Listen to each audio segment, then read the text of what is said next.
Kasus KDRT yang dialami artis sinetron Yuyun Sukawati dan Thalita Latief adalah dua dari ribuan kasus kekerasan terhadap perempuan yang terjadi pada ranah pribadi dan terungkap ke publik selama masa pandemi COVID-19 di tanah air.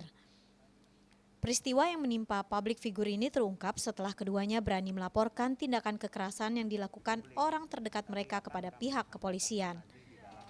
Komisi Nasional Anti Kekerasan Terhadap Perempuan (Komnas Perempuan) mengungkapkan terjadi peningkatan kasus KDRT selama masa pandemi COVID-19. Catatan tahunan Catahu Komnas Perempuan tahun 2020 menunjukkan terdapat 79% dari total kasus kekerasan terhadap perempuan atau 6.480 kasus KDRT di ranah personal selama masa pandemi di tahun 2020.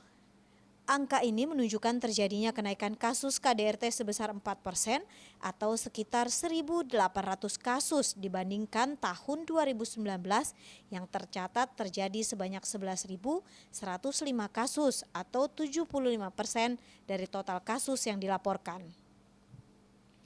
Pandemi COVID-19 menyebabkan angka kasus kekerasan terhadap perempuan atau KTP yang dilaporkan kepada Komnas Perempuan mengalami penurunan.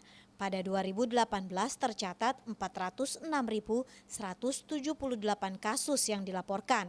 Tahun 2019, jumlah laporan yang diterima Komnas Perempuan mengalami kenaikan hingga 431.471 kasus. Sementara jumlah pelaporan kasus pada tahun 2020 turun sebesar 299.911. Penurunan pelaporan data pengembalian kuesioner dari lembaga layanan hingga 50% membuat angka kasus kekerasan terhadap perempuan yang diterima Komnas Perempuan ikut turun. Hal ini pun membuat angka KDRT yang terjadi selama masa pandemi 2020 nampak menurun.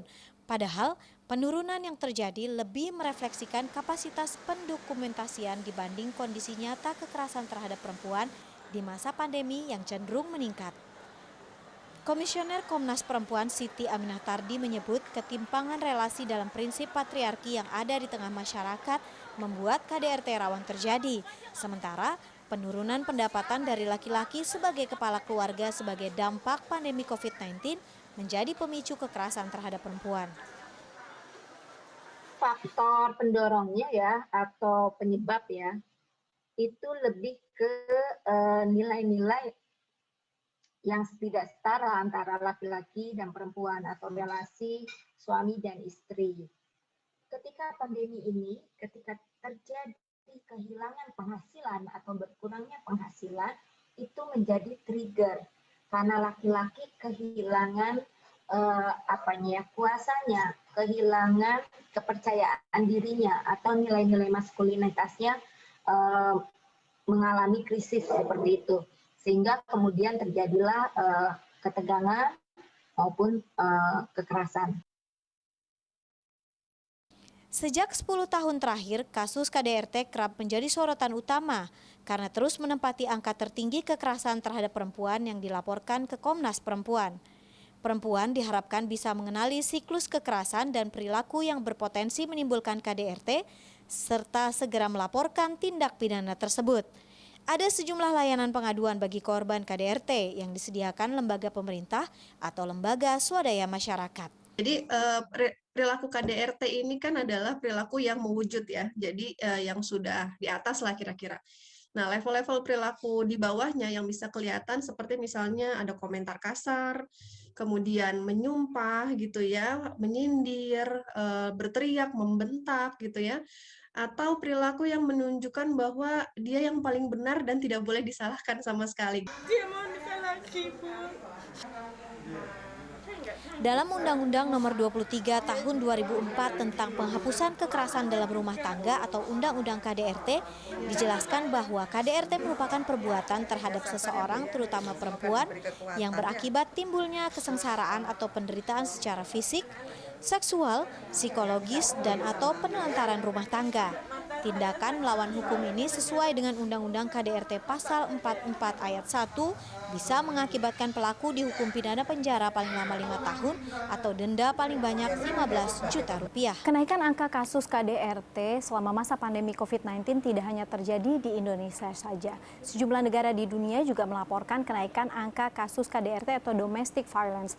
Berdasarkan studi internasional dan juga laporan dari PBB ditemukan bahwa terdapat kenaikan angka kasus KDRT di sejumlah negara, diantaranya di Amerika Serikat dengan 8,1% kenaikan angka kasus KDRT. Kemudian juga di Australia, Argentina, Meksiko, Italia, kemudian juga India dan Swedia yang mengalami kenaikan angka kasus KDRT sebanyak 7,8%. Kemudian juga ada laporan dari sejumlah negara di kawasan Timur Tengah, di mana dalam studi tersebut disebutkan bahwa 1 dari 3 wanita rentan mengalami kekerasan selama masa pandemi COVID-19. Stres, kemudian juga kondisi kesehatan dan juga isolasi menjadi dasar utama penyebab dari terjadinya peningkatan angka tindak kekerasan dalam rumah tangga di sejumlah negara tersebut. Ditambah juga dengan memburuknya kondisi ekonomi dari keluarga di dalam negara-negara tersebut. Sufiani Tanjung, Fikri Adin, Jakarta.